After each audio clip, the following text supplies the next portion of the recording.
Today we're looking at Elixir Black. Hi, I'm Adam, and I'm an ink guy. I get inks, test them, and share the results with you. Now, Elixir Black, like it sounds, is a black ink. Before we get to the writing samples, let's take a look at the sciencey bits. And up first is the chromatography. I agree with Vita that doing multiple chromatographies over the years has taught me a lot about the performance of inks. The one on the left is done the way it's supposed to be done. I put a line of ink down, I dunk it in the water for 10 to 15 seconds and let that ink rise up. What we see is that it does not hang out very much at all on that first one. Very faint gray, and then it works its way up and gets darker all the way up. But this black is not made up of other colors. It is black. The one on the right, I let dry for 10 minutes before I put it into the water for that 10 to 15 seconds. We see a much darker black line at the bottom. We see that it travels just as high up, but it is darker the whole way, which means it's not pushing all of the ink up out of the way. Resistance tests are done to see how this ink can be expected to perform on the page, as well as how hard it might be to clean out of the pens. I let the smear dry for 3 days before I test it. When we look at the highlighter, we see that after 3 days, when it got re-wet, it reactivated and it started to feather out all over the place. Now, it didn't become illegible. I would be able to recover it, but this is not how I would want to keep my notes in there long term. It was an expected result when we see the water. It was an expected result from the chromatography. The water lifts a great deal of this ink off the page, leaving a fainter gray behind. The flush removed even more of it than the water did, leaving an even more faint gray behind, and that's only 30 seconds. Now the bleach completely removes it from the page. We get a nice white dot. This is a bell curve, or a normal distribution. For the 365 inks I've tested, I have found an average viscosity or flow of 2.5, and that the range of normal goes from 2.1 to 2.9. Elixir Black has a viscosity of 1.67. That means it is a very wet ink. Quite wet. This bell curve is for dry times, and for the 365 inks I've tested, I have found an average dry time of 17 seconds, with normal being in the range from 13 to 21 seconds. And we see that the Elixir Black has a dry time of 22 seconds. So this is a slow drying ink, but it is very black. Quite black. I don't know that I've seen this black compared to other people. It's definitely working towards blackest of black, which might be contributing to why it takes so long to dry. Just don't be in a hurry if you use this ink. Now, how do I find my average dry time? I use my writing samples from the extra fine and medium nib on the Clairefontaine, Tomoe River, and Rhodia paper. I average all 6 of those dry times. Now let's take a look at the writing sample. This ink I have in bottle form because I don't know that I can get it any other way. It's a neat bottle. Very easy to use. This is 30 milliliters. It's like a smaller version of the Private Reserve bottle. Kind of looks like what would be a makeup bottle, you know, for all my makeup needs. To keep my writing samples consistent, I use a Jinhao 159 with a Goulet 1.1 stub. I use a Jinhao X450 with a Goulet medium, and a Jinhao X750 with a Goulet extra fine. Let's take a look at the Clairefontaine. We have no bleeding, no ghosting. With the 1.1, we have no feather, no spread, no halo, no sheen, no shade. It is black. I don't mind black ink. I like black ink. I use a lot of black ink.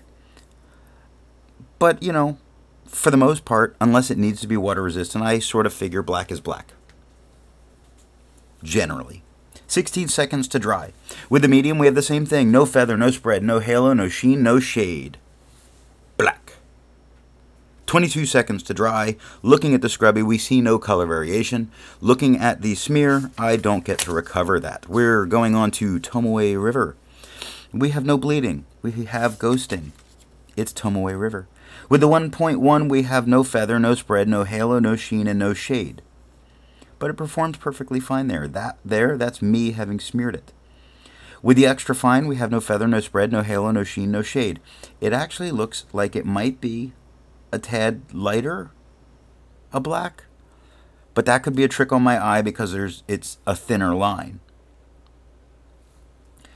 The writing, we have no feather, no spread, no halo, no sheen, no shade, and 22 seconds to dry. So this wouldn't be my favorite black ink for this particular paper. With the medium, we have no feather, no spread, no halo, no sheen, no shade, 29 seconds to dry. And in the Scrubby, we see that we're not going to get any color variation, and on the smear, I don't get to recover that. Looking at Rhodia paper, we have no bleeding, we have no ghosting. With the 1.1, we have no feather, no spread, no halo, no sheen, no shade. It's blick. With the extra fine, we have no feather, no spread, no halo, no sheen, no shade. 18 seconds to dry. I don't know, I feel like under 20 seconds for inks in general isn't the end of the world to me. With the medium, no feather, no spread, no halo, no sheen, no shade. It's just black. 25 seconds. I don't know if I'd call this the blackest black. Look at that. It looks like it's got some really dark spots. It looks like you'd have more variation. You don't. With the scrub, we see that there's no color variation that we're going to expect, and the smear, you could save it. Looking at Life paper, no bleeding, no ghosting. With the 1.1, we have no feather, no spread, no halo, no sheen, no shade. But the edges actually look just a little bit crisper. Oh. Edges look just a tad crisper. Extra fine, no feather, no spread, no halo, no sheen, no shade. 15 seconds to dry. Pretty good. This is my favorite paper, Life paper. It feels so good. I love the notebooks. If I had to go with one paper forever, it's a Life paper. It's fantastic. With the medium, it looks just a tad darker. Again, I don't know if that's a trick on my eye because it's a thicker line. Because it didn't feel that way when I was on a white paper seeing it. But it feels that way on the toned papers. Or maybe it is just actually a little bit darker on the toned papers. With the medium, we have no feather, no spread, no halo, no sheen, no shade, and 20 seconds to dry. Thing about that drawn out dry time, if we look to the smear first, I can't save that. So it makes it sit on top of the paper a little bit longer. On the smear or on the Scrubby, we see that we have no color variation. None whatsoever. Go into the Apica paper, no bleeding, no ghosting. With the 1.1, no feather, no spread, no halo, no sheen, no shade. On the extra fine, same story, second verse, same as the first. No feather, no spread, no halo, no sheen, no shade. 11 seconds to dry. But this is the first time I see it in the medium where it looks a little bit darker. Now, I wasn't getting it with the very white paper. This is not a very white. It's just a tad off-white. But this is the first time I'm seeing it where it's not an ivory colored paper, where this medium looks a little bit darker. So maybe a wetter pen does give us just a little bit darker a line in this black. The medium gives us no feather, no spread, no halo, no sheen, no shade. It gives us 16 seconds to dry. When we look at the Scrubby, we get no color variation in the extra fine or the medium. On the smear, I don't know that we get to recover the smear. Now this particular ink, it comes out of Singapore, and when I ordered all 6 that they had. Otherwise, I wouldn't have, much been interested in a black ink. I have a ton of black inks. But since I knew I was waiting a couple months to get it, it was worth waiting.